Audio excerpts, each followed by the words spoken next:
I'm Charlie Bright of Gold Derby, and today I am speaking with Jordan Klepper, who is part of Comedy Central's The Daily Show, part of their news team that is hosting on weeknights alongside Jon Stewart, and also has an upcoming special, Jordan Klepper Fingers the Pulse, Moscow Tools, coming up on May 20th. First thing I wanted to ask you is, so of course you guys had a little bit of a reunion with Jon Stewart coming back. I think, and I believe you the only correspondent that was there when Jon was there? I am, yeah. I got hired by Jon Stewart. John Oliver left, leaving a space, and I got hired by Jon and got to work with him for a few years until Trevor came in, and now Jon is back in the building.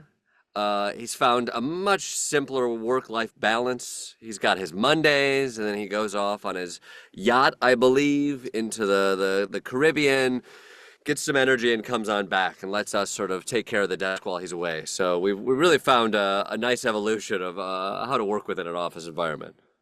Um, uh, I was wondering, like, what it's been like to have him back at the host's desk, but also is for the days that he's there, is he actually in the writers' room with you all?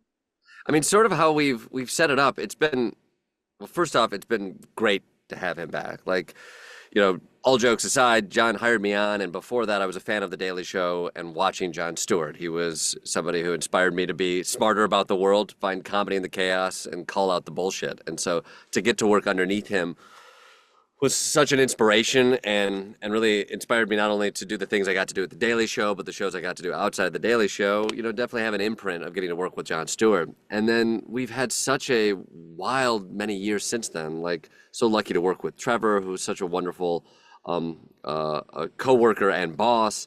And then this time of trying new things out and uncertainty for the last year and a half, not knowing what the future of the show was, the ability to sit behind the desk, which is a dream of mine and something I love being able to do.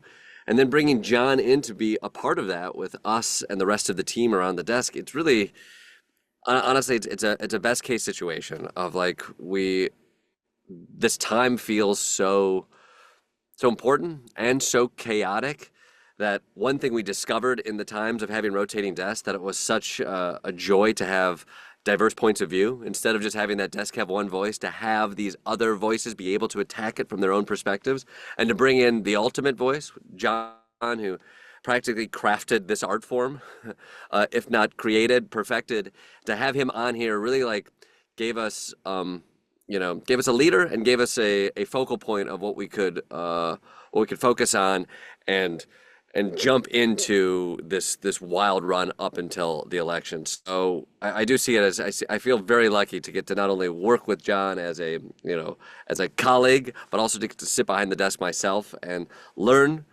from Jon and from the years of Trevor and the experiences that I had, and to be able to add my voice to kind of this great show that I've been a fan of since I was wee high. Because I think it's been on for 47 years, last time I Yeah, checked. I remember Long. when it first premiered with Craig Kilborn, and I think Colbert was around during those days as well.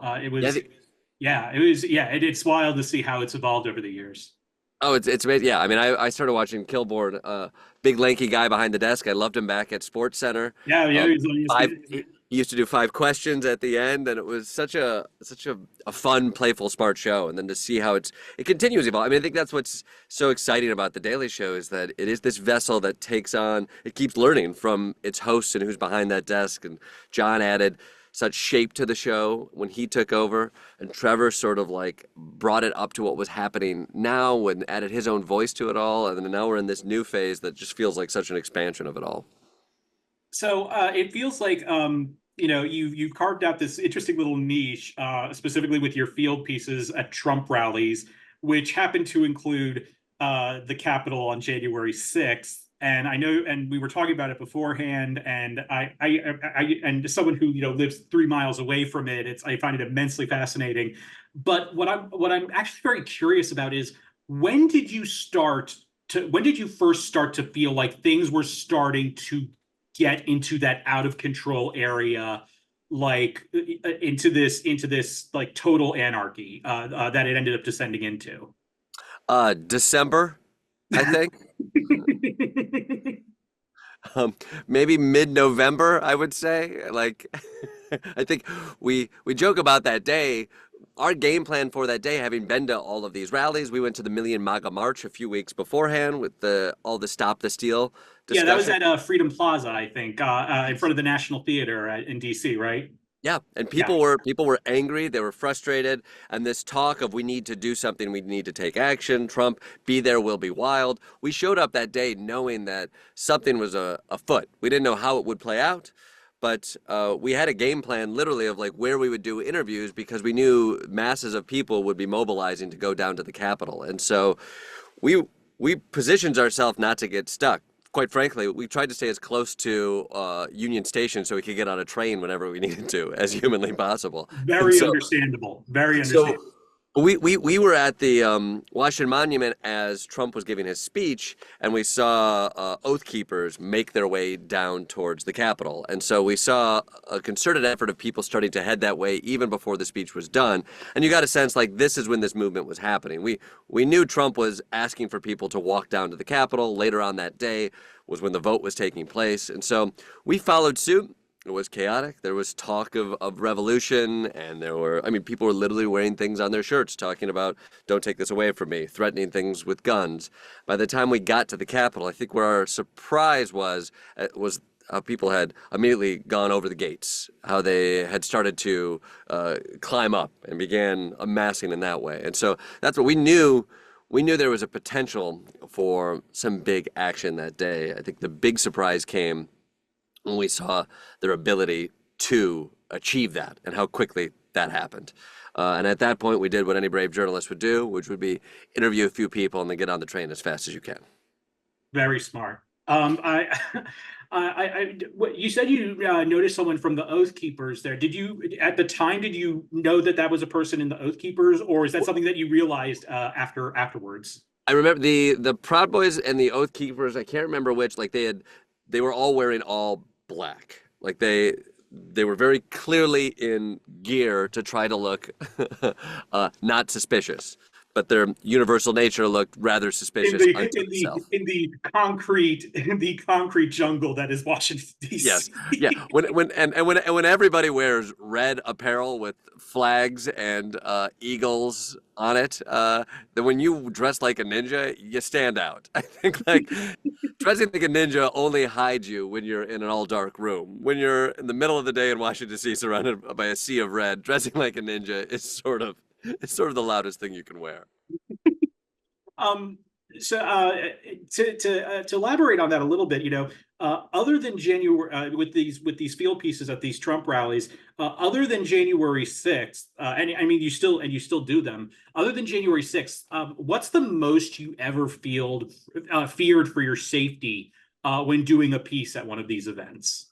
These events can get kind of tense. I'm lucky in that we have great producers, and I have a security detail that travels with me to most of these events. I went to an event outside of a school board meeting where I got rushed by a guy ready to punch me that luckily was intercepted by a security guard.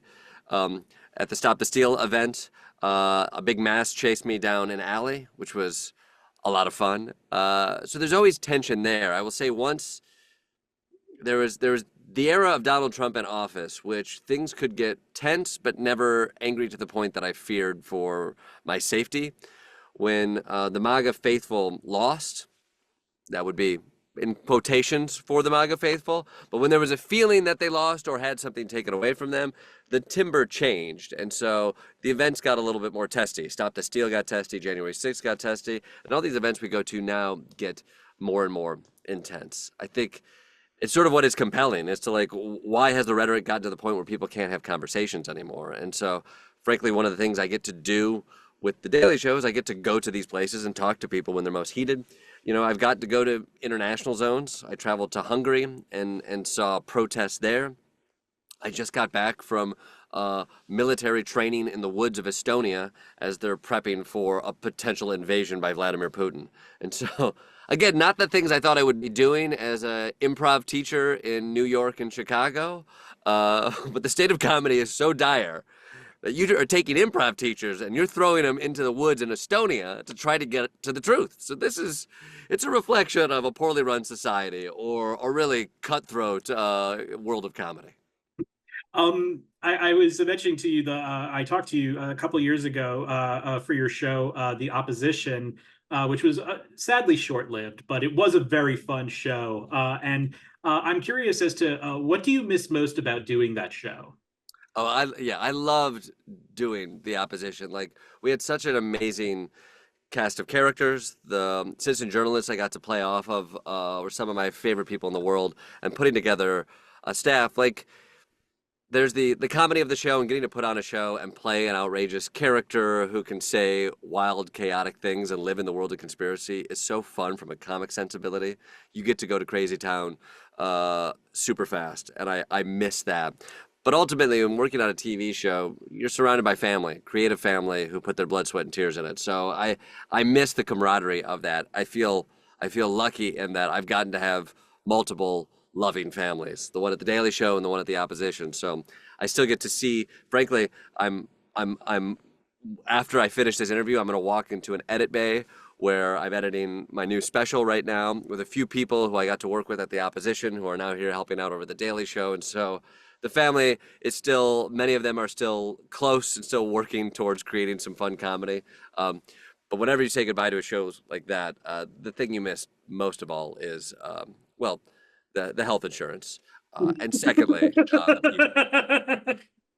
Yes. Yes. Yeah. No, I that was a laugh out of both hilarity and also, oh yeah, I know what you're talking about. Yeah. Oh yeah, sure. Yeah. Oh yeah. The first thing you think about is your pension plan, how far your health insurance goes, if you have time to sneak in a dental appointment because you might not You get have it any there. money left on that flex card of yours? Yeah. Yeah. You know what a lovely industry we live in. um so you actually just mentioned the new special that's coming up called Moscow Tools. Did you actually get to travel to Russia? And what was and if so, what was the most striking thing about the country to you? Well, so the special sort of I've gone to these MAGA rallies, and there's been a drastic shift into not only going neutral on Vladimir Putin, but to be praising Vladimir Putin as a strongman and authoritarian. Also, I think most of the Republican Party in a recent poll prefers Vladimir Putin over Joe Biden, which is sort of antithetical to what the GOP was under Reagan. And so there's been this shift uh, to making a hero out of Vladimir Putin, and even Tucker Carlson going over there and showing Moscow as this beautiful place, much superior than to America. So we wanted to look at this shift to Moscow and how that happened in the Republican Party. And so we got to talk to John Bolton, who was as Republican as it gets. Oh yeah. And he was Trump's right-hand man. He was under Reagan and Bush, and so he's been there. He spent time in the Republican Party. We talked to him about that shift. We went out into rallies and we talked to MAGA rally goers about the shift. We talked to experts about what is so appealing about Russia for the modern GOP. And then I went to the border of Russia. I went to Estonia and I talked to the prime minister of Estonia. I talked to soldiers prepping in the woods because they fear that they could be next. If what happens in Ukraine goes unchecked, that Russia could take more and more territory. Many of the people I talked to, including the prime minister, they've lived under Russian rule before. And so, what we try to show is we try to show in these specials, this is what's happening out in the field. When I talk to people at MAGA events, this is the conversation. But then we try to track it as to where does this conversation go and where's the bullshit? Like, what don't these people see? If they're eating up this Russian misinformation, what is the actual reality on the ground? And to do that, you got to go to the ground in a place like Estonia, where people have lived under Russian rule, where people are prepping for potential war, and talk to them about tell us the truth, because we feel so far away from it here in America. And that's sort of what the special is attempting to take on.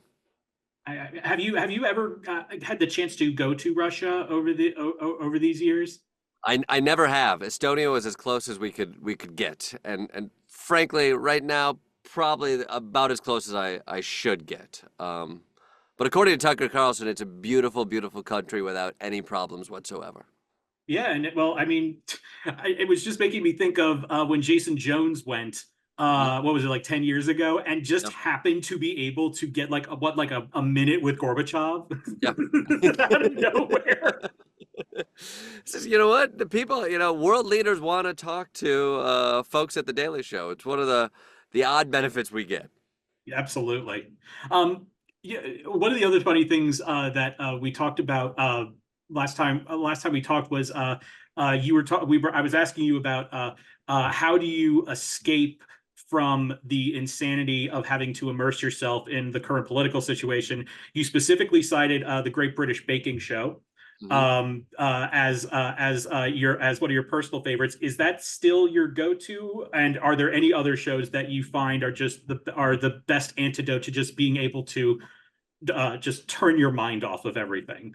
Now it's Octonauts and Gabby's Dollhouse. I have a child at home, and nothing will take your mind away from the BS out there than spending it with somebody you love who has no interest in the world outside of what you can put on a screen in front of them. So I take my child's desires to heart, and he mostly wants to watch Gabby's Dollhouse or Octonauts. So I wish I had the time in my life to go to the Great British Bake Off, but it's mostly cartoons in that world.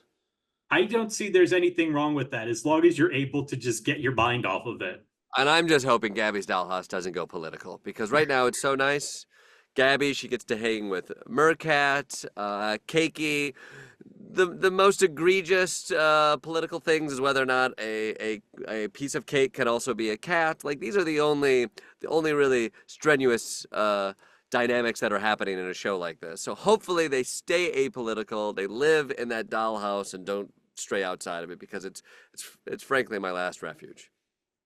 Well, Jordan, thank you so much for joining us. We wish you all the best over the next couple of months. And to all of our viewers, please like, share, subscribe to this video. And don't forget to go to goldderby.com and update your Emmy predictions in advance of the nominations in July.